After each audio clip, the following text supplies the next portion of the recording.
ذائقہ چکھنا ہے۔ اس کا یہ مطلب ہے کہ دنیا میں ایسے اعمال کر جائے انسان جس سے رہتی دنیا تک اس کا نام زندہ رہے۔ جس طرح حضرت امام حسین علیہ السلام کو 1400 سال سے زیادہ عرصہ ہو گیا ہے، لیکن ان کا نام آج بھی زندہ ہے اور قیامت تک زندہ رہے گا، اور یہی آب بقا ہے۔ اس لیے حضرت امام عالی مقام نے اپنے ساتھیوں سے کہا کہ خوشی سے یہاں اس ارض پاک پر خیمے اور بستر لگاؤ، یہی قیام کرنے سے، یہاں پہ قیام کرنے سے ہمیشہ کی زندگی ملے گی۔ یعنی زمانہ اس بات کی شہادت دے گا کہ حضرت امام عالی مقام حضرت امام حسین علیہ السلام ایک عالی مقام نے یہ زندگی دین کی سر بلندی کے لیے وقف کر دی اور ظالم کے سامنے سر نہ جھکایا، شہادت کو گلے لگا کر ابدی زندگی حاصل کی۔ عزیز طلباء و طالبات، آپ کو یہ بند اچھی طرح سے یقیناً سمجھ آ گیا ہوگا۔ اب ہم اس سے اگلے بند کی طرف چلیں گے، بند نمبر 5۔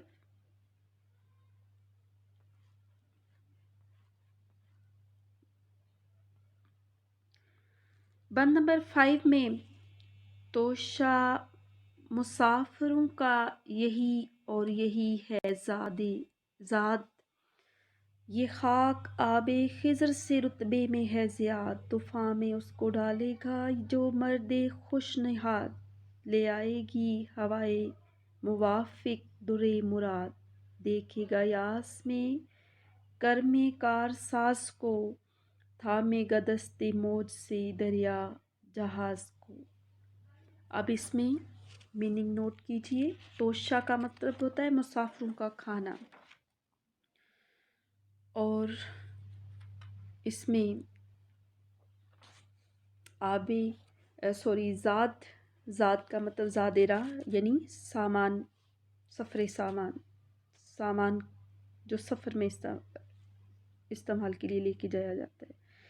آب خضر آب حیات، اور زیاد کا مطلب زیادہ یا کثرت، خوش نہاد خوش قسمت، ہوائے موافق مناسب ہوا،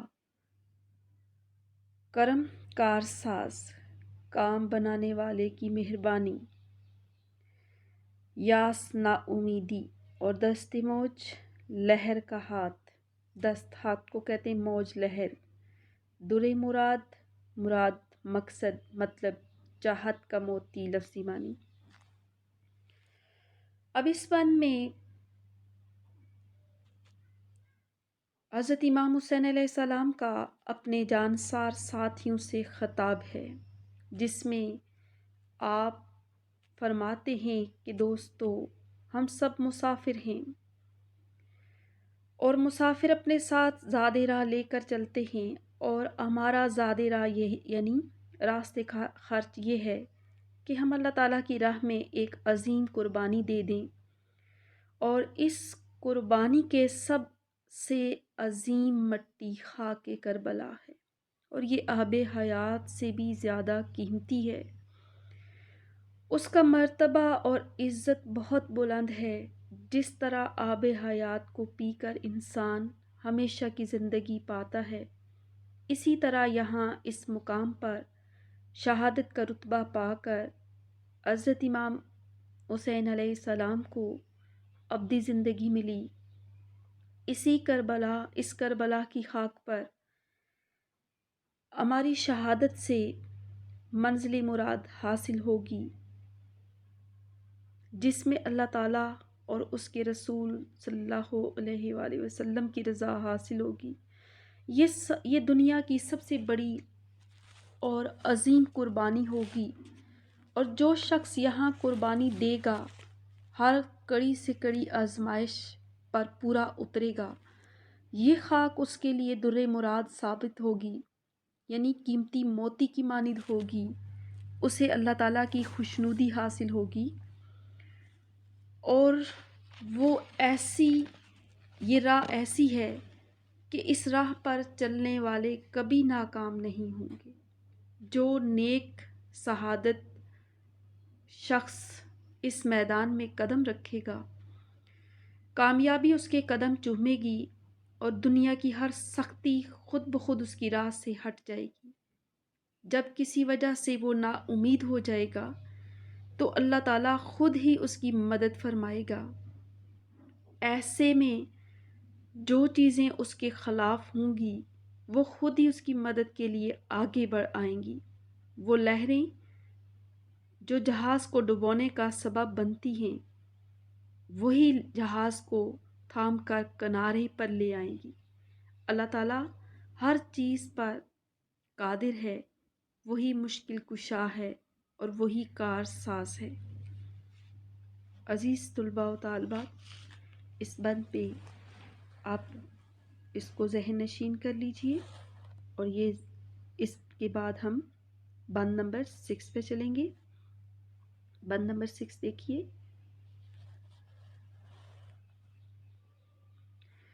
اترا یہ کہہ کے کشتی امت کا ناخدا، جتنے سوار تھے وہ ہوئے سب پیادہ پا۔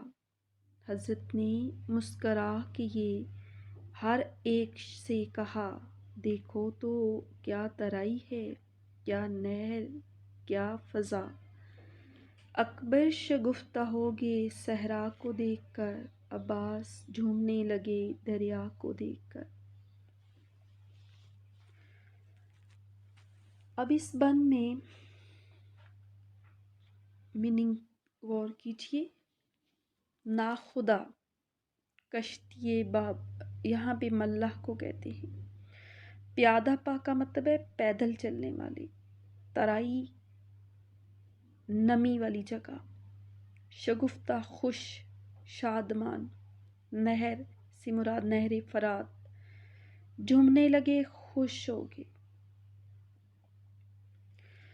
اب اس بند میں شاعر نے حضرت امام حسین علیہ السلام کو امت کی کشتی کا ناخدا کہا ہے، یعنی آپ نواسہ رسول ہیں، جگر گوشہ بطول ہیں اور فرزند علی ہیں، جنت کے سردار ہیں اور امام اہل بیت ہیں۔ شاعر نے انہیں رسول پاک صلی اللہ علیہ وآلہ وسلم کے بعد کشتی امت کے ناخدا کہا ہے۔ قافلہ حسینی کے سردار حضرت امام حسین علیہ السلام جب گھوڑے سے اور ان کے باقی ساتھی بھی اپنی اپنی سواریوں سے اترے اور پیدل اس میدان کربلا میں چلنے لگے، حضرت امام حسین علیہ السلام اپنے تمام ساتھیوں سے مخاطب ہو کر کہنے لگے کہ دیکھو یہ کتنی پرفضا اور خوشگوار جگہ ہے، نہر فرات کا کنارہ کتنا خوبصورت ہے، اس محرم الاحرام جیسے گرم ترین مہینے میں نہر فرات کا کنارہ کتنا خوشگوار مقام ثابت ہوگا، کس قدر خوبصورت ماحول ہے، پاس ہی دریا ہے، دریا کے پانی نے گرمی کی شدت کو کم کر دیا ہے اور ماحول کو دل فریب بنا دیا ہے۔ اے میرے ساتھیوں، یہیں رک جاؤ اور یہیں خیمے گاڑ دو۔ ان کی بات سن کر حضرت علی اکبر فرزند امام حسین علیہ السلام نے اس پرفضا مقام کو دیکھا تو خوش ہو گئے اور خوش ہو کر پھولوں کی طرح مہک اٹھے، کھل اٹھے۔ اسی طرح حضرت عباس جو امام عالی مقام حضرت امام حسین علیہ السلام کے بھائی تھے، انہوں نے بھی دریائے فرات کو اس پرفضا ماحول کو دیکھ کر خوشی کا اظہار کیا۔ فرزند امام حسین علیہ السلام شہزادہ علی اکبر اس لیے خوش ہو گئے اس میدان کربلا کو دیکھ کر کہ انہیں پتہ تھا کہ یہی وہ مقام ہے جہاں انہیں شہادت جیسے عظیم رتبے سے نوازا جائے گا، یہی ان کا مقام شہادت ہے۔ اور حضرت عباس علیہ السلام دریا کو یعنی نہر فرات کو دیکھ کر اس لیے خوشی کا اظہار کیا کہ انہیں پتہ تھا کچھ ان تمام ہستیوں کو اللہ کی طرف سے غائبی نشانیاں پہلے سے پتہ تھی کہ کون سی جگہ ان کا مقام شہادت ہے۔ اسی طرح حضرت عباس جو نہر فرات کے کنارے پر شہادت پاتے ہیں، اس لیے ان کو وہ دریا کو دیکھ کر خوشی کا اظہار کرتے ہیں۔ عزیز طلبہ، یہ آپ کو بند یقیناً سمجھ آ گیا ہوگا۔ اب ہم اس سے اگلے بند کی طرف چلیں گے، بند نمبر 7۔ بولے یہ اشک بھر کے شہنشاہ سر بلند، کیوں یہ مقام ہے تمہیں شاید بہت پسند، کی مسکرا کے عرض کہ یا شاہ ارجمند، بس یہاں تو خود بخود ہوئی جاتی ہے آنکھ بند، شعر اب یہیں رہیں گے عنایت جو رب کی ہے، میں کیا کہوں عذور ترائی غضب کی ہے۔ میننگ دیکھیے، اشک آنسو، شہنشاہ بلند شان و شوکت والا بادشاہ، شاہ ارجمند بلند رتبے والا بادشاہ، عنایت کا مطلب کرم یا مہربانی، ترائی کہتے ہیں نمی والی جگہ کو۔ اب اس بند میں حضرت امام حسین علیہ السلام نے جب دیکھا کہ حضرت علی اکبر اور حضرت عباس کی خوشی کی انتہا،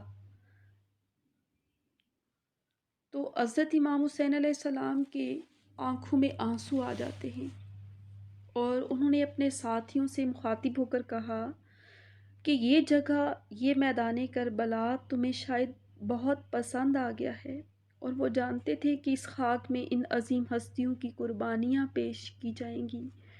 یہ میدان شہادت امام ہے۔ اس کرب و بلا میں آپ اور آپ کے ساتھیوں نے خون کا نذرانہ پیش کرنا ہے۔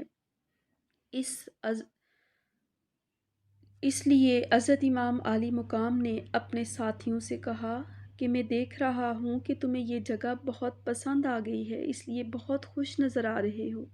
اس پر سب نے ایک زبان ہو کر کہا کہ ہے عزت و عظیم رتبے والے بادشاہ، ہے عالی مقام، یہ تو اتنی خوشگوار اور سرسبز و شاداب جگہ ہے کہ یہاں ہماری آنکھیں خود بخود بند ہوتی جا رہی ہیں۔ یہ اشارہ ہے اس بات کا کہ شاید یہیں ہم نے ابدی نیند سونا ہے، تا قیامت یہ خاک ہمارا ٹھکانہ ہے، ہم شیر اب یہیں رہیں گے۔ جس طرح شیر کو ٹھنڈی جگہ پسند ہوتی ہے اور وہ اپنے کچھار وہیں بناتا ہے، شدید گرمی کے موسم میں ایسی پرفضا جگہ غنیمت ہی نہیں بلکہ خدا کی نعمت ہے۔ گرم مہینے میں یہ ترائی جگہ ہمارے لیے بہت موزوں ہے، اللہ تعالیٰ کی خاص عنایت ہے۔ اللہ تعالیٰ نے ہمیں اس جگہ، خاص جگہ کے لیے چن لیا ہے۔ ہم اللہ تعالیٰ کے شیر ہیں، اب اسی ترائی میں رہیں گے۔ یہ ترائی بڑے غضب کی ہے، اس لیے ہے عظیم مرتبت بادشاہ۔ ہم سب نے یہ تہیہ کر لیا ہے کہ جو کچھ بھی ہو ہم نے مستقل یہیں قیام کرنا ہے، اور اس جگہ کو ہم چھوڑ کر کہیں نہ جائیں گے۔ عزیز طلباء و طالبات، آج ہمارا یہ موضوع مکمل ہوا۔ اشعار بند کی تشریح تو کمپلیٹ ہے۔ اب آپ حوالہ جات بھی اس نظم کے نوٹ کر لیں۔ کچھ ایسے اشعار بتاؤں گی جو پوری نظم کے حوالے سے ہوں گے۔ آپ پوری نظم میں کہیں بھی لکھ سکتے ہیں کسی بھی بند کے ساتھ، تو نوٹ کر لیجئے۔ پہلا شعر یہ اسپیسیفک بند کے لیے نہیں ہے، آپ کسی بھی، چونکہ نظم ہے، نظم ایک تسلسل ہوتا ہے، آپ کسی بھی بند کے ساتھ اس کو لکھ سکتے ہیں حوالے کے طور پر۔ عمر گزاری ہے اسی دشت کی سیاہی میں، پانچویں پشت ہے شبیر کی مداحی میں۔ تاثیر، ایک اور شعر نوٹ کریں، تاثیر خون ابن علی ہے کہ آج تک، تاثیر خون ابن علی ہے کہ آج تک، جھکتا ہے آسماں بھی زمیں کے عذور میں۔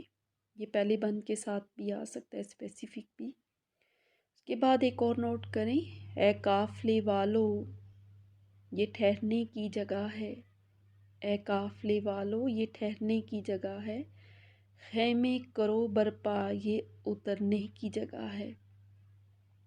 اس کے بعد ایک اور نوٹ کیجئے، کربلا اے فاتح رسم و راہ شام و سحر، کربلا ہے فاتح رسم و راہ شام و سحر، تو نے اپنی خاک سے پیدا کیے شمس و قمر۔ ایک بار پھر دوسرا مصرع، تو نے اپنی خاک سے پیدا کیے شمس و قمر۔ آپ یہ شعر بھی لکھ سکتے ہیں، شہید کی جو موت ہے وہ قوم کی حیات ہے۔ ایک مصرع آپ کو بول رہی ہوں، پورا شعر آپ لکھ لیجئے گا۔ اس کے بعد ایک اور شعر ہے، قتل حسین اصل میں مرگ یزید ہے، قتل حسین اصل میں مرگ یزید ہے، اسلام زندہ ہوتا ہے ہر کربلا کے بعد۔ اس کے بعد ایک اور شعر، انسان کو بیدار تو ہو لینے دو حسین، انسان کو بیدار تو ہو لینے دو۔ دوسرا مصرع، ہر قوم پکارے گی ہمارے ہیں حسین، ہر قوم پکارے گی ہمارے ہیں حسین۔ ایک شعر اور، اسلام کے دامن میں بس دو ہی تو چیزیں ہیں، اسلام کے دامن میں بس دو ہی تو چیزیں ہیں۔ دوسرا مصرع، ایک ضرب ید الہی، ایک ضرب ید الہی، ایک سجدہ شبیری۔ عزیز طلباء و طالبات، آپ اس کے مشقی سوالات پر آ جائیے۔ سب سے پہلا سوال ہے، مرثیہ کسے کہتے ہیں؟ مرثیہ عربی زبان کے لفظ رسا سے نکلا ہے، جس کے معنی مرنے والے کی تعریف کے ہیں، اور اردو ادب کی اصطلاح میں مرثیہ سے مراد ایسی نظم ہے جس میں کسی مرنے والے کا ذکر انتہائی دردناک انداز میں کیا جائے اور اس کی خوبیاں اسدناک لہجے میں تحریر کی جائیں۔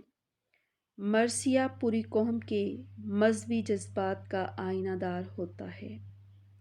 اس کے بعد مرثیہ کے ایک اضافی سوالات بھی آپ نوٹ کر لیں، آغاز میں بھی بتایا تھا لیکن ایک بار پھر سے، مرثیہ کے اجزائی ترکیبی کون کون سے ہیں، یا مرثیہ کے ارکان کی تعداد کیا ہے؟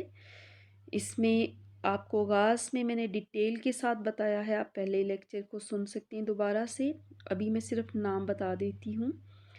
تمہید، سراپا، نمبر 3 رخصت، نمبر 4 آمد، نمبر 5 رجز، نمبر 6 جنگ، نمبر 7 شہادت، نمبر 8 بین، اور نمبر 9 دعا۔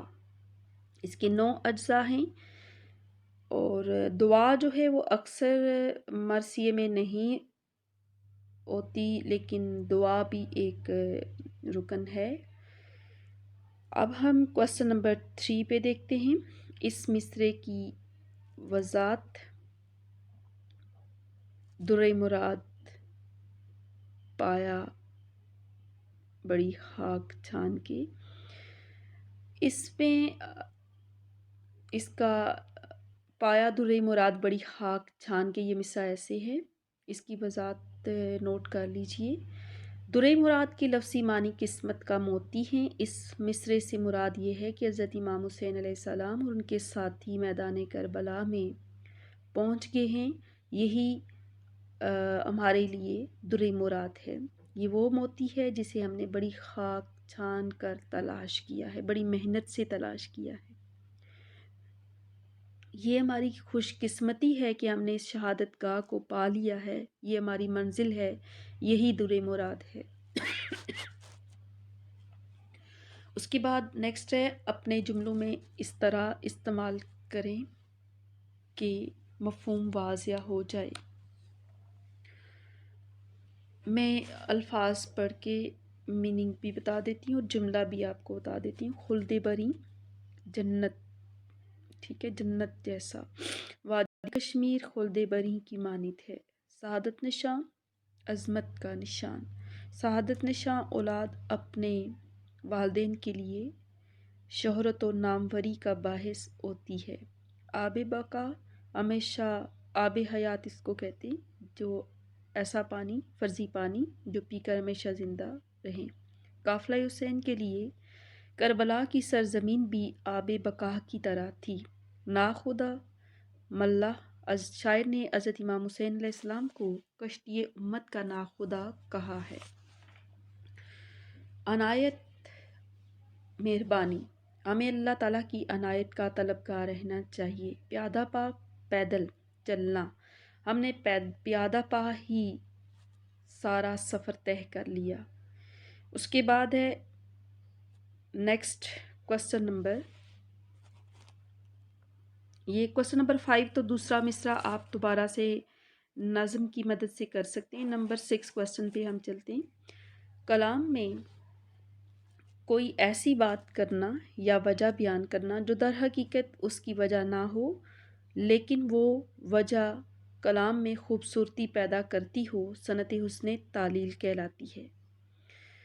مثلاً درِ مراد کے پہلے بند میں فلک کے سر جھکانے کی وجہ شاہ دین کے کربلا میں داخل ہونے کو قرار دیا گیا ہے، جو فلک کے جھکنے کی اصل وجہ نہیں۔ آپ حسن تعلیل کی 2 مثالیں پیش کریں۔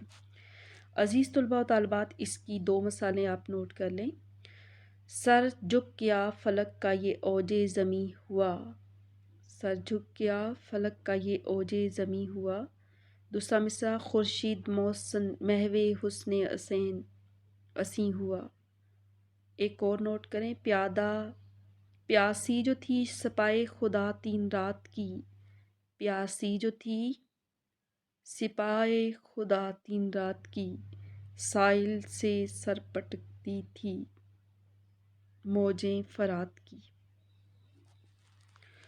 عزیز طلباء و طالبات، آج ہمارا یہ موضوع نظم درِ مراد مکمل ہو گئی ایکسرسائز کے ساتھ۔ نیکسٹ کسی نئے موضوع کے ساتھ پھر سے حاضر ہوں گے، تب تک کے لیے اللہ حافظ۔